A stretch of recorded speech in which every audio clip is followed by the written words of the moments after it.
ಮಂಡ್ಯ ಲೋಕಸಭಾ ಕ್ಷೇತ್ರದ ಸ್ವತಂತ್ರ ಅಭ್ಯರ್ಥಿ ಸುಮಲತಾ ಪರ ಜೋಡೆತ್ತುಗಳು ಮೂರನೇ ದಿನವೂ ತಮ್ಮ ಪ್ರಚಾರ ಕಾರ್ಯ ಮುಂದುವರೆಸಿದ್ದಾರೆ. ಮಂಡ್ಯ ಜಿಲ್ಲೆ ಪಾಂಡವಪುರ ತಾಲೂಕಿನ ಕೆನ್ನಾಳು ಗ್ರಾಮದಲ್ಲಿ ಕ್ಯಾಂಪೇನ್ ನಡೆಸಿದ ನಟ ಯಶ್ ಸುಮಲತಾ ಪರ ಮತ ಚಲಾಯಿಸುವಂತೆ ಮನವಿ ಮಾಡಿದರು.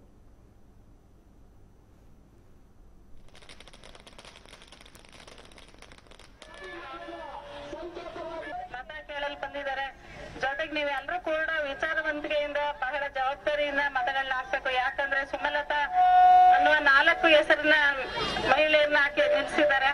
ಹಾಗಿರೋದ್ರಿಂದ 2ನೇ ಬಾಕ್ಸ್ ಅಲ್ಲಿ 20ನೇ ನಂಬರ್ ಅಲ್ಲಿ ಸುಮಲತಾ ಅವ್ರ ಚಿಹ್ನೆ ಇರ್ತದೆ. ತಾವೆಲ್ಲರೂ ಕೂಡ ಬಹಳ ಯೋಚನೆ ಮಾಡಿ ಮುಂಚೆನೆಯಿಂದ 5 ವರ್ಷಕ್ಕೆ 1 ಸಾರಿ ಬರೋದು ಈ ಚುನಾವಣೆ. 1 ಸಾರಿ ನಮ್ಮನ್ನ ಯಾಮಾರಿಸಿದ್ರೆ 5 ವರ್ಷ ನಿಮ್ಮ ಕುಟುಂಬಗಳನ್ನೇ. ಇನ್ನು ನಟ ಯಶ್ ಜೊತೆ ನಮ್ಮ ಪ್ರತಿನಿಧಿ ಮೋಹನ್ ರಾಜ್ ನಡೆಸಿರುವ ಚಿಟ್ ಚಾಟ್ ಇಲ್ಲಿದೆ ನೋಡಿ. ಮಂಡ್ಯ ಜಿಲ್ಲೆಯ ಪಾಂಡವಪುರ ತಾಲೂಕಿನಲ್ಲಿ ರಾಕಿಂಗ್ ಸ್ಟಾರ್ ಯಶ್ ಅವರು ಒಂದು ಅಬ್ಬರವಾದಂತಹ ಪ್ರಚಾರವನ್ನು ನಡೆಸ್ತಾ ಇದ್ದಾರೆ. ಪ್ರಚಾರದ ಭರಾಟೆ ಹೇಗಿದೆ ಅನ್ನುವಂಥದ್ದನ್ನ ಸ್ವತಃ ಯಶ್ ಅವರೇ ನಮ್ಮ ಜೊತೆ ಇದ್ದಾರೆ. ತಿಳ್ಕೊಳ್ಳೋಣ ಬನ್ನಿ ಸರ್, ಪ್ರಚಾರದ ಭರಾಟೆ ಹೇಗೆ ನಡೀತಾ ಇದೆ? ಚೆನ್ನಾಗಿ ನಡೀತಾ ಇದೆ ಸರ್. ಎಲ್ಲ ಚಿಕ್ಕ ಚಿಕ್ಕ ಗ್ರಾಮಗಳಿಗೂ ಊರುಗಳಿಗೂ ನಾವು ಹೋಗೋ ಪ್ರಯತ್ನ ಮಾಡ್ತಾ ಇದ್ದೀವಿ. ಸೊ ತುಂಬಾ ಖುಷಿ ಆಗ್ತಾ ಇದೆ. ಈ ಭಾಗ ನನಗೇನು ಹೊಸ್ತಲ್ಲ, ನಾನು ತುಂಬಾ ಸಲ ಬಂದಿದ್ದೀನಿ. ಸೊ ಮತ್ತೆ ಊರುಗಳಿಗೆ ಹೋಗೋ ಒಂದು ಅವಕಾಶ ಸಿಕ್ಕಿದೆ. ಮತ್ತೆ ಜನರ ರೆಸ್ಪಾನ್ಸ್ ಹೇಗಿದೆ ಸರ್? ಚೆನ್ನಾಗಿದೆ ಸರ್, ತುಂಬಾ ಚೆನ್ನಾಗಿದೆ. ಎಲ್ಲರೂ ಅಂಬರೀಷ್ ಅವ್ರ ಮೇಲಿಟ್ಟಿರೋ ಪ್ರೀತಿ, ಸುಮಲತಾ ಅಂಬರೀಷ್ ಅವ್ರ ಮೇಲೂ ಬಹಳಷ್ಟು ಒಂದು ಆಸೆ ಮತ್ತೆ ಒಂದು ಎಕ್ಸ್ಪೆಕ್ಟೇಷನ್ ಇಟ್ಕೊಂಡಿದ್ದಾರೆ, ಆಶೀರ್ವದಿಸ್ತಾರೆ ಅನ್ನೋದು ನನಗೆ ಕಾಣಿಸ್ತಾ ಇದೆ ಸರ್. ನಿಮ್ಗೆ ಈಗಾಗಲೇ ಹೇಳಿದ್ರಿ ನಂಗೆ ಇದೆಲ್ಲ ಹೊಸ್ತರ ಅಂತ, ಯಾಕಂದ್ರೆ ರಾಜಾ ಹುಲಿ ಕಿರಾತಕ ಸಿನಿಮಾ ಎಲ್ಲ ಈ ಭಾಗದಲ್ಲೇ ಚಿತ್ರೀಕರಣ ಆಗಿತ್ತು. ಈಗ ಮತ್ತೆ ಈ ಭಾಗಕ್ಕೆ ಬಂದಿದ್ದೀರಾ, ಏನ್ ಅನ್ಸುತ್ತೆ? ಅದೇ ಇದು ಬೇರೆ ಕಾರಣಕ್ಕೆ ಬಂದಿದ್ದೀವಿ. ಸೊ ಖುಷಿ ಆಗುತ್ತೆ. ಎಲ್ಲ ಪರಿಚಯದವ್ರು ತುಂಬಾ ಜನ ಇದ್ದಾರೆ, ಎಲ್ಲರೂ ಮಾತಾಡಿಸ್ತಾ ಇರ್ತೀವಿ. ಸೊ ಒಂದು ಏನಂತಾರೆ, ಮೀಟ್ ಮಾಡೋದಕ್ಕೆ ಒಂದು ಅವಕಾಶ.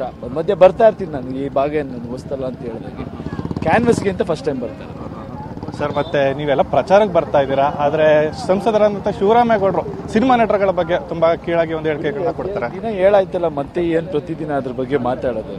ಅದು ಜನ ನೋಡ್ತಾ ಇದಾರೆ. ಹೋದಲ್ಲಿ ಜನಗಳ ರೆಸ್ಪಾನ್ಸೇ ನಿಮಗೆ ಗೊತ್ತಾಗುತ್ತೆ. ಅವ್ರವ್ರು ಇದು ಅವ್ರು ಮಾತಾಡ್ತಾರೆ, ಅದಕ್ಕೆ ನಾವಾಗಿ ರಿಯಾಕ್ಟ್ ಮಾಡ್ತಾ ಕೂತ್ಕೊಳ್ಳೋಣ, ಸಾಕು ಹೇಳಿದೀವಲ್ಲ ಸರ್. ಮುಖ್ಯಮಂತ್ರಿಗಳ ಹೇಳಿಕೆ, ಒಂದು ಮುಖ್ಯಮಂತ್ರಿಗಳು ಸಿನಿಮಾ ನಟರು ರಿಯಾಕ್ಟ್ ಮಾಡಿದೀನಿ. ಮತ್ತೆ ಏನ್ ಪದೇ ಮಾಡೋದು? ನೀವು ಕನ್ಫ್ಯೂಸ್ ಮಾಡ್ಕೊಬಿಡಿ. ನೋಡಿ ಅವ್ರು ಯಾರ ಬಗ್ಗೆ ಹೇಳ್ತಾರೆ ಸ್ವಲ್ಪ ಸೂಕ್ಷ್ಮವಾಗಿ ಯೋಚಿಸಿ ಅಷ್ಟೇ. ಸರ್, ಕೊನೆಯದಾಗಿ ಸುಮಲತಾ ಅವ್ರಿಗೆ ಏನಕ್ಕೆ ಮತ ಹಾಕ್ಬೇಕು ಅನ್ನೋದು ಹೇಳ್ತೀರಾ? ನೋಡಿ, ಒಂದು ಹೆಣ್ಣು ಸಂಸದರಾಗಿ ಹೋಗೋದಕ್ಕೆ ಎಲ್ಲ ಅರ್ಹತೆ ಇರುವಂತ ಒಂದು ಲೇಡಿ ಅವರು. ಅಲ್ಲಿ ಹೋಗಿ MP ಅಂದ್ರೇನು, ಅಲ್ಲಿ ಕೂತ್ಕೊಂಡು ಆ ಕೆಲಸಗಳು ಇವ್ರದ್ದೇನಿರುತ್ತೆ ವಾಯ್ಸ್ನ ಅಲ್ಲಿ ರೆಪ್ರೆಸೆಂಟ್ ಮಾಡಬೇಕು. ಅಲ್ಲಿ ನಡೆಯೋ ಸ್ಕೀಮ್ಗಳು ಇದನ್ನು ತಂದು ಇಲ್ಲಿ ಎಕ್ಸಿಕ್ಯೂಟ್ ಮಾಡಬೇಕು. ಆ ಕೆಲಸ ಮಾಡೋ ಅರ್ಹತೆ ಅವ್ರಿಗಿದೆ, ಕೆಲಸ ಮಾಡೋ ಒಂದು ಆಸೆ ಕೂಡ ಇದೆ. ನಮಸ್ಕಾರ, ನಮ್ಮ ಆಸೆ ಕೂಡ ಅವ್ರಿಗಿದೆ. ಸೊ ಎಲ್ಲದಕ್ಕಿಂತ ಹೆಚ್ಚಾಗಿ ನಮಸ್ಕಾರ, ಎಲ್ಲದಕ್ಕಿಂತ ಹೆಚ್ಚಾಗಿ ಒಂದು ಈ ಸರ್ಕಾರಗಳು ಏನೇನು ಸ್ಕೀಮ್ ನಡೆಯುತ್ತೆ ಅದಕ್ಕೆಲ್ಲ ಒಂದಷ್ಟು ನಾಲೆಜ್ ಬೇಕಾಗುತ್ತೆ. ಆಮೇಲೆ ಒಂದು ಲೇಡಿ ನಿಂತಾಗ ಜನಗಳು ಅವ್ರಿಗೆ ಸಪೋರ್ಟ್ ಮಾಡಿ ನಿಲ್ಲಿಸಿದಾಗ ಅವ್ರಿಗೂ ಹೋಗಿ ಮಾತಾಡೋದಕ್ಕಾಗಲಿ ಎಲ್ಲದಕ್ಕೂ ಒಂದು ಮಂಡ್ಯದವರೇ ಹತ್ತಿರದಲ್ಲಿ ಅವ್ರಿಗೆ ಆಕ್ಸೆಸ್ ಸಿಗುತ್ತೆ. ಅವರು ಭಾಳಷ್ಟು ಗುರಿಗಳು ಇಟ್ಕೊಂಡಿದ್ದಾರೆ. ಮುಂದಿನ ದಿನಗಳಲ್ಲಿ ತುಂಬ ಒಳ್ಳೆ ಲೀಡರ್ ಆಗ್ತಾರೆ ಅನ್ನೋ ನಂಬಿಕೆ ಇದೆ. ಅದಕ್ಕೋಸ್ಕರ ಅವ್ರಿಗೆ ಅವಕಾಶ ಕೊಡಬೇಕು. ಆಮೇಲೆ ತುಂಬ ಒಂದು ತಪ್ಪು ಕಲ್ಪನೆ ನಡೀತಾ ಇದೆ. ಕೆಲವರು ಹೇಳ್ತಾರೆ ಸರ್ಕಾರ ಇಲ್ಲದೆ ಹೋದ್ರೆ ಕೆಲಸ ಆಗಲ್ಲ, ಸರ್ಕಾರ ಇದ್ದವ್ರಿಗೆ ಕೊಟ್ಟರೆ ಕೆಲಸ ಆಗುತ್ತೆ ಅಂತ. ಇದು ಸೆಂಟ್ರಲ್ ಗೌರ್ಮೆಂಟ್, MP, ಅದಕ್ಕೂ ಇದಕ್ಕೂ ಯಾವ ಸಂಬಂಧ ಇಲ್ಲ. ಅವ್ರು ಈಗಾಗಲೇ ಏನು ಅವಕಾಶ ಕೊಟ್ಟಿದ್ದಾರೆ ಅದಕ್ಕೆ ಅವ್ರು ಕೆಲಸ ಮಾಡಲಿ. ಎಲ್ರಿಗೂ ಅವಕಾಶ ಕೊಟ್ಟಿದ್ದಾರೆ, ಇವ್ರಿಗೂ ಒಂದು ಅವಕಾಶ ಕೊಡಲಿ ಅಂತ ಹೇಳ್ತೀನಿ. Thank you sir. Thank you. ಇದಿಷ್ಟು ನಟ ಯಶ್ ಅವರ ಮಾತುಗಳಾಗಿವೆ. ಕ್ಯಾಮರಾ ಪರ್ಸನ್ ವಿನೋದ್ ಜೊತೆಗೆ ಮೋಹನ್ ರಾಜ್, TV5 ಮಂಡ್ಯ.